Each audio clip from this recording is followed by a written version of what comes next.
I have put this series of videos together for my friends who find it very difficult to believe my testimony of conversion from crime to Christ, as told in my book, Converted on LSD Trip. Most people take for granted media reports as truth and scientific theories as fact. However, most people are ignorant of true science and the Bible. So I present this series to help make you think. Well, it's an honor to be here tonight in Tennessee. My name is Kent Hovind. I taught high school science for 15 years, and now for 16 years I've been an evangelist doing seminars on creation, evolution, and dinosaurs.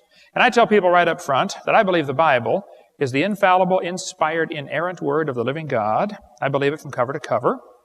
And for those that don't know, the Bible is your basic instructions before leaving Earth. You really ought to read the book because you're going to be gone for an awfully long time. I mean, when you leave here, there ain't no coming back, so make sure you're going to the right spot. Okay. Now, one of my jobs as a Christian is to be ready always to give an answer to every man that asketh the reason of the hope that's in us. I think in the last few hundred years, the Christians have not done a good job of answering this evolution theory, and we've allowed this philosophy of evolution, actually it's a religion, we've allowed this religion to take over our school system, our legal system. Our whole thinking process now is based on a philosophy which has zero scientific evidence. We like science. We're not against science, but I'm against poison mixed in with the science.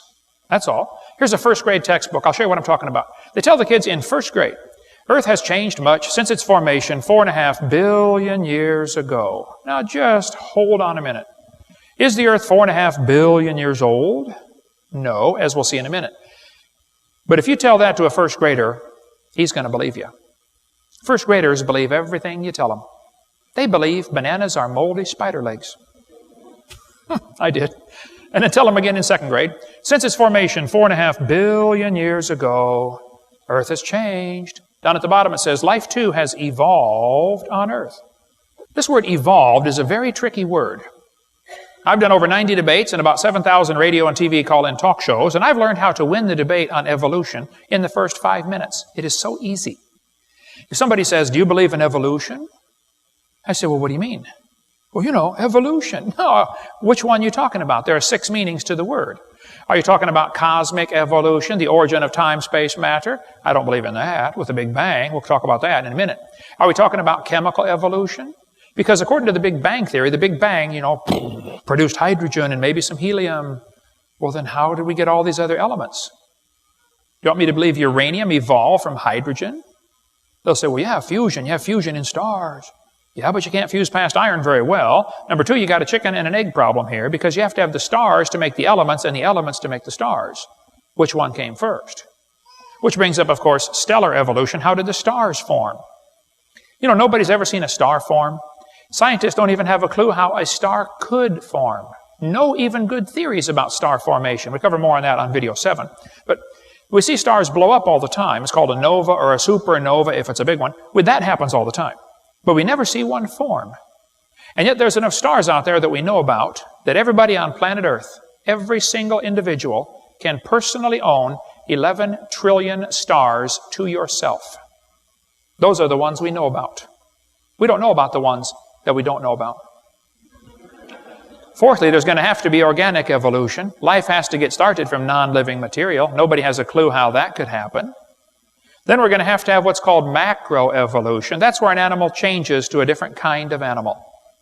Did you know nobody has ever seen a dog produce a non-dog? Never. You may get a big dog or a little dog, but you're going to get a dog every time.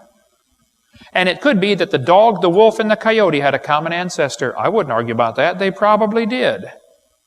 But every 5-year-old kid knows they're the same kind of animal. I'll show you. Is anybody in here 5 or 6? Who's 5 or 6 years old? Anybody? How about, we got one? Oh, okay. How old are you, buddy? 6? I want you to take a test. Here we have a dog, a wolf, a coyote, and a banana. Which one is different than the rest of them? The banana. Give him a hand. All right. Very good. We have college professors can't figure that out, okay? Tell you what I want you to do. When we're done, I want you to go out to the table out in the hallway and you can pick out any free video or DVD you want. Okay? We've got a bunch of videos and DVDs about dinosaurs and stuff out there. The Bible says the animals are going to bring forth after their kind. Now, Charlie Darwin wrote a book on the table down here called Origin of Species. See, a dog and a wolf are the same kind of animal, but they're different species. He fooled everybody by changing the word from kind to species. We'll get into more of that on video 4. Lastly, we have what is called microevolution.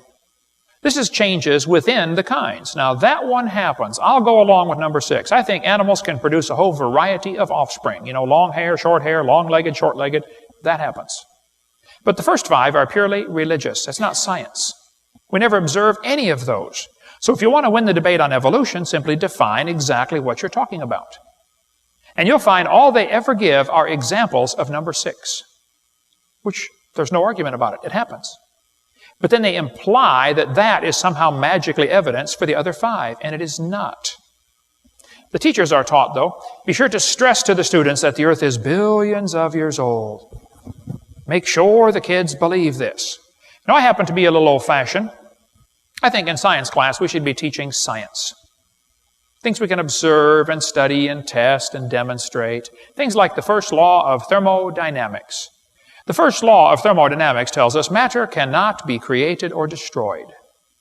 Well, everything's made out of matter, so if matter cannot be created or destroyed, then how did the world get here? We're here, you know. So that leaves only 2 choices. Somebody made the world, or the world made itself. There's no other choice. Well, there are a few out there on the lunatic fringe who will tell you, we're not really here at all. We just think we're here. Okay, you can forget about those folks, all right? We're here. So either somebody made the world like the Bible says, God created it, or the world just made itself like the humanists believe. It just is self-existing and not created. Well, if the world just made itself, how could this happen? Boy, the devil thought about that for a long time. And finally, one day, he came up with the Big Bang Theory. How many of you have ever heard of the Big Bang Theory before? I was on the airplane years ago flying from Dallas to San Francisco, and I happened to sit right next to a professor from Berkeley, UCal Berkeley. I don't know if you folks in Knoxville have ever heard of Berkeley or not, but Berkeley is not a Bible college. So here I was on the airplane about that far away from this guy, and we started talking about creation and evolution. Everybody I sit by on the airplane wants to talk about that, so I talk about it with him. And he said he believed in evolution. I said, yes, sir, I figured that. You have to teach at Berkeley. I said, tell me, sir, if you believe in evolution, how did the world get here? He said, oh, it came from the Big Bang. I said, really? I'd like to hear about this. He said, you're a science teacher and you have never heard of the Big Bang? I said, oh, yes, sir, I've heard a lot about the Big Bang.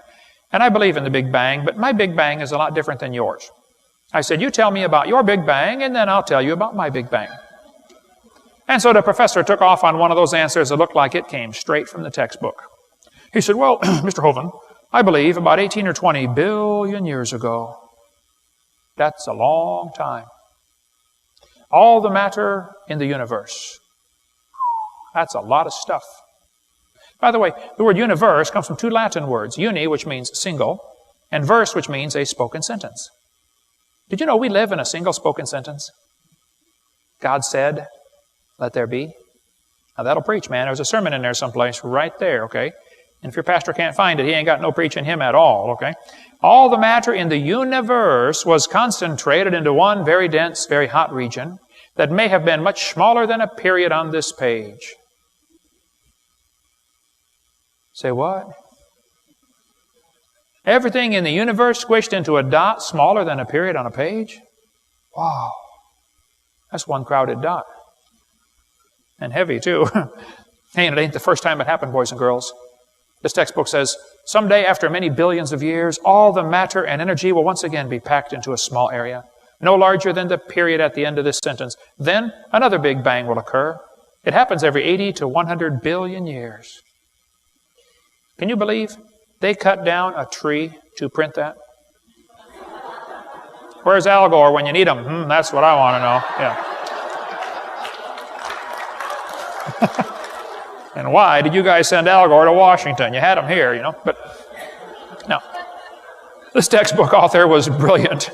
I could not believe how smart this guy was. He said, boys and girls, nothing really means nothing. You have to be at least that smart to write a book. He said not only matter and energy would disappear, but also space and time. However, physicists theorize that from the state of nothingness, the universe began in a gigantic explosion. What? Yes, boys and girls, you see, one day nothing exploded. And here we are. Click the link below to access further playlists.